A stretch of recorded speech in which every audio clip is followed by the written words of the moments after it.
The Patterson family reunion was in full swing at my in-laws' sprawling estate in Connecticut. 3 generations gathered on the manicured lawn. Children chasing each other between tables laden with food. Adults clustered in predictable groups. I stood by the dessert table, balancing a plate of my mother-in-law's famous peach cobbler, when my sister-in-law Vanessa's voice cut through the pleasant chatter like a chainsaw. "Oh, there's Emily." She waved dramatically, her Cartier bracelet catching the afternoon sun. "Everyone, come meet my brother's wife. She's a what do you call it again? A domestic engineer." The group of Vanessa's college friends tittered. I recognized the setup immediately. Vanessa's favorite party trick was making me the punchline. "I stay home with the kids," I said simply, taking a bite of cobbler. "She stays home," Vanessa repeated as if I'd spoken in a foreign language. Can you imagine? In 2024, while some of us are out here breaking glass ceilings, Emily's breaking what? Eggs for breakfast. More laughter. My husband James was across the lawn deep in conversation with his uncle about baseball. He hadn't noticed his sister's performance yet. "It must be so relaxing," one of Vanessa's friends said, her voice dripping with false sweetness. "Just watching TV all day. Maybe some light cleaning." "Oh, it's worse than that," Vanessa stage whispered. "She doesn't even clean. They have a housekeeper. Emily literally does nothing but lunch with other housewives and spend James' money. That's not I started." But Vanessa was on the roll. "I mean, I get it. Not everyone can handle a real career. The pressure, the long hours, the intellectual demands." She adjusted her Michael Kors blazer. "Importantly, as regional sales manager at Peterson Pharmaceuticals, I oversee 12 people. The responsibility would crush someone who's been out of the workforce for how long has it been? 7 years. 6. I corrected. 6 years picking out throw pillows while the rest of us lean in." Vanessa turned to her audience. "This is why I tell young women, never give up your career for a man. You become worthless in the real world. Completely dependent. It's actually sad." My phone buzzed. A text from David, my assistant. 10 minutes out. Board crisis escalated. Need your decision ASAP. "Excuse me," I said, starting to step away. "Oh, are the kids calling?" Vanessa cooped. "Does someone need a juice box? This is what I mean. Ladies, she can't even enjoy an adult conversation without unlike my worthless housewife sister-in-law. I'm a real career woman," Vanessa announced to the growing crowd. Wine sloshing in her glass. "I contribute to society. I pay taxes. I have employees who depend on me. What does Emily have? A Pinterest board." The silence that followed was deafening. Even the children seemed to pause their games. My mother-in-law looked mortified. James had finally noticed and was making his way over, his face darkening. That's when David appeared. My assistant was everything you'd expect from someone who managed executive-level chaos. Impeccably dressed, frighteningly efficient, and radiating an aura of barely controlled urgency. His Tesla had barely stopped before he was out. iPad in one hand, secure phone in the other. "Mrs. Chun," he called using my professional name. "I apologize for interrupting your family event, but the Tokyo situation has escalated. The board is assembled for an emergency video conference. We need you." Every head swiveled between David and me. "Can it wait 20 minutes?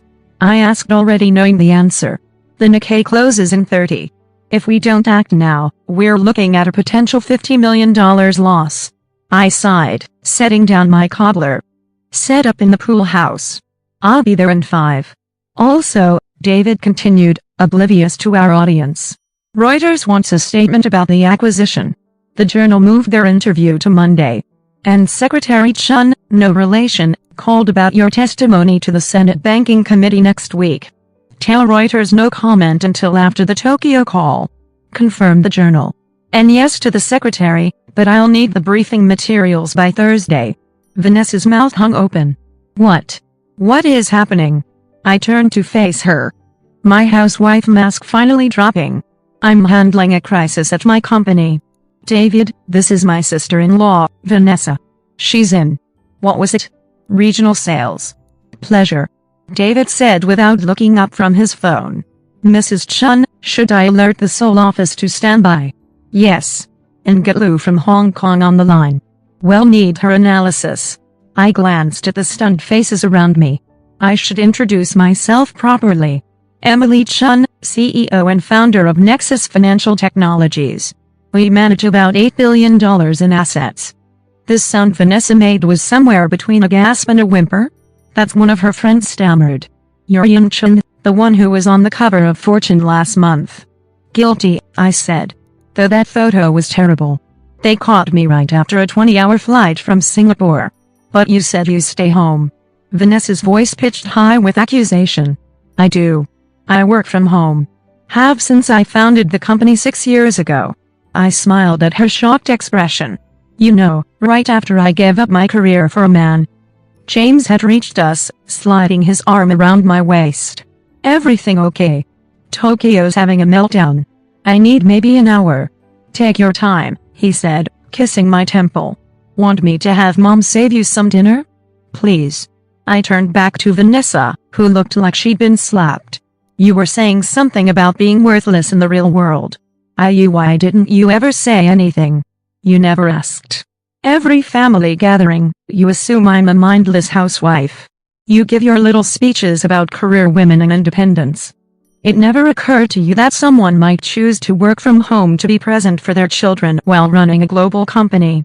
Mrs. Chun, David interrupted. Tokyo in 3 minutes. Coming. I paused looking at Vanessa one more time. By the way, your company Peterson Pharmaceuticals, we manage their pension fund. Small world. As I walked toward the pool house, I heard James addressing his sister. Maybe next time, Van, try asking Emily about her life instead of making assumptions. You might learn something. The pool house had been transformed into a makeshift command center. David had 3 screens set up, papers spread across the table, and my CFO already on video from New York. Talk to me, Marcus, I said, slipping into co-mode like putting on a comfortable shoe. The Tokyo office made an unauthorized trade. We're exposed on the yen for 50 million if we don't hedge in the next 20 minutes. How the hell did that happen?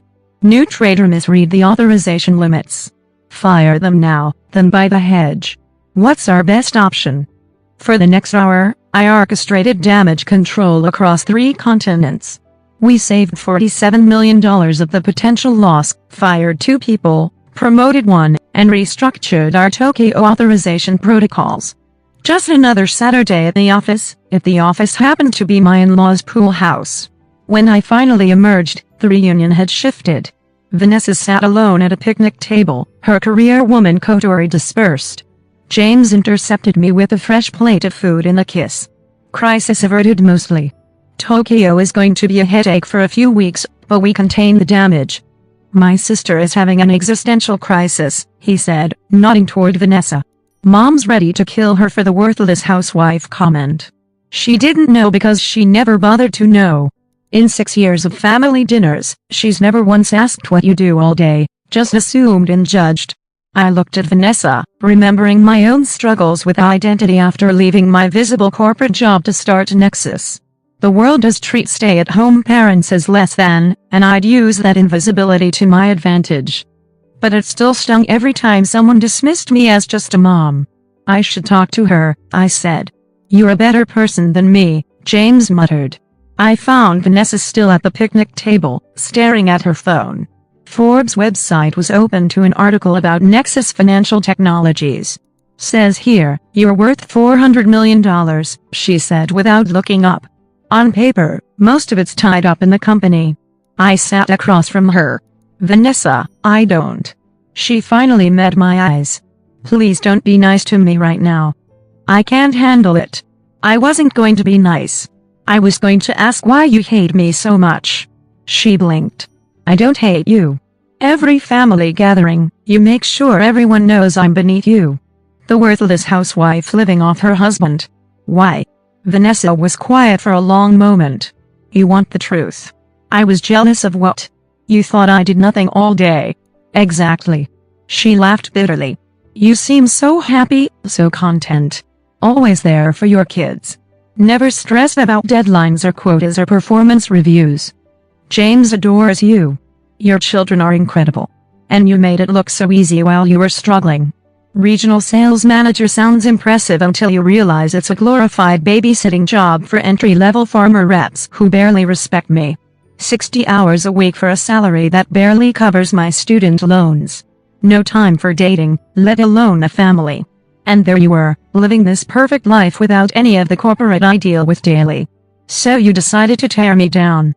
I decided to make myself feel better by convincing everyone, myself included, that I was the successful one, the empowered one, the one who didn't need a man to support her. She rubbed her face. God, I'm such an yeah, you are. She looked up, startled by my bluntness. Vanessa, I built a multi-billion-dollar company from my garage while breastfeeding twins.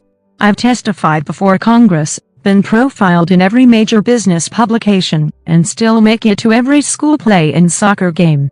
But to you, I was just a worthless housewife because I didn't commute to an office. I know. I'm sorry. I don't need your apology. I need you to examine why you equate a woman's worth with her visibility in the traditional workforce. Why you assume any woman supported by her husband must be a vacant gold digger. Why you never, not once in 6 years, ask me about my life before making judgments. Tears rolled down Vanessa's cheeks, ruining her perfect makeup. I'm everything wrong with modern feminism, aren't I? Tearing down other women to feel better about myself. You're not everything wrong, I said more gently. You're stressed, overworked, and sold a version of success that's making you miserable. But that doesn't give you the right to demean other women's choices. How do you do it? She asked. Run a company, raise kids, stay married, and look happy doing it. I don't do it alone. James is a true partner. We have help, housekeepers, nannies when needed. I work brutal hours, just not in an office. And I'm not always happy. Thursday, I cried in the pantry because I missed the twins' first soccer goal while on the call with Hong Kong. But you're still there, present, connected to your family, because I designed my company to allow that. Not everyone can. Not everyone wants to. The point is having the choice and respecting others' choices. David appeared in the doorway. Mrs. Chun, Tokyo is stabilized. The board wants a full post-mortem Monday morning. Schedule it for 6 a.m. I'll take it from home. I stood then paused. Vanessa, if you ever want to talk about career transitions, call me. Peterson Pharmaceuticals isn't the only path. She stared.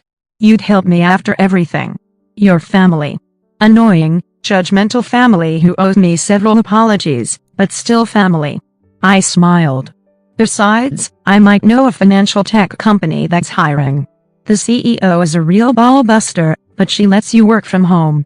As I walked back to find James and the kids, I heard Vanessa call out, Emily. I turn, I'm sorry. Really truly sorry, and thank you. The rest of the reunion passed peacefully. Vanessa spent most of it in quiet conversation with James's aunt, who it turned out, had been a federal judge while raising 4 children. Sometimes the most powerful women in the room are the ones you overlook.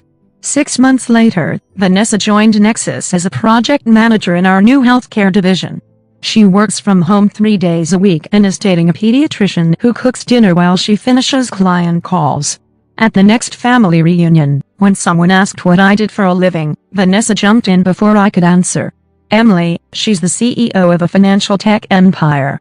Also a mom, wife, and the only person I know who can negotiate a multi-million-dollar deal while making the perfect school lunch. She's basically superhuman, and I'm an idiot for not seeing it sooner. You're not an idiot, I corrected. You were just wrong. Worthless housewife, she muttered, shaking her head. God, I was such a yes, I agreed cheerfully.